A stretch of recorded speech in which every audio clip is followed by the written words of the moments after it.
आज राज्यभरात लाडक्या बाप्पाचे आगमन झालेले आहे। राष्ट्रवादीचे आमदार अमोल मिटकरी यांच्या घरी सुद्धा विधिवत पूजा करून गणरायाची स्थापना करण्यात आलेली आहे।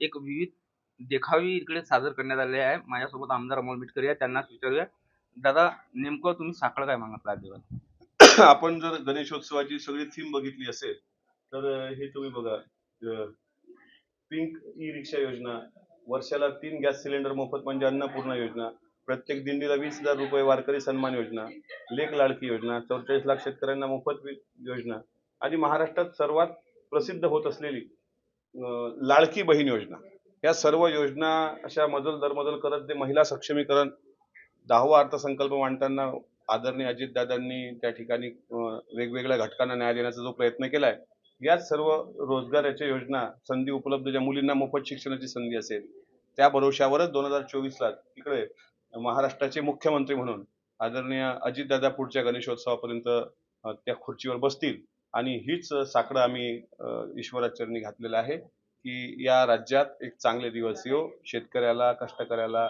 श्रमकऱ्याला आणि अजितदादांना सर्व बहिणींचा जसा आशीर्वाद भेटला तसा बळीराजाचा पण आशीर्वाद भेटो आणि आगामी काळात महाराष्ट्राचे मुख्यमंत्री म्हणून दादा महाराष्ट्राच्या मुख्यमंत्रीपदी विराजमान हो.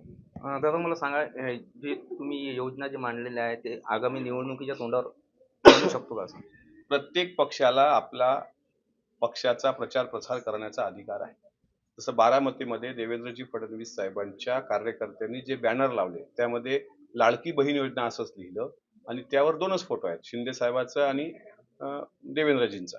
याचा अर्थ आम्ही त्याला विरोध केला असं नाही, पण हे जे माध्यम असतं, अनेक पत्रकार येतात, अनेक वकील क्षेत्रातले लोक येतात, अनेक माझे मित्र सर्कल मधली लोक येतात आणि ते येत असताना त्यांना सुद्धा ह्या सगळ्या गोष्टी आठवल्या पाहिजे. तर हा एक मेसेज तो देण्याचा, जसं मागच्या वर्षी आम्ही शिवकालीन गाव बसवलं होतं, एक वर्षी पर्यावरण पूरक मेसेज दिला होता. हा 2024च्या विधानसभेच्या निवडणुकीच्या पूर्वीचा जर संदेश वाटत असेल तर तसाच समजावा, कारण ह्या योजना अर्थसंकल्पात दादांनी मांडल्या, अर्थातच त्या महायुतीच्या सरकारने मांडल्या.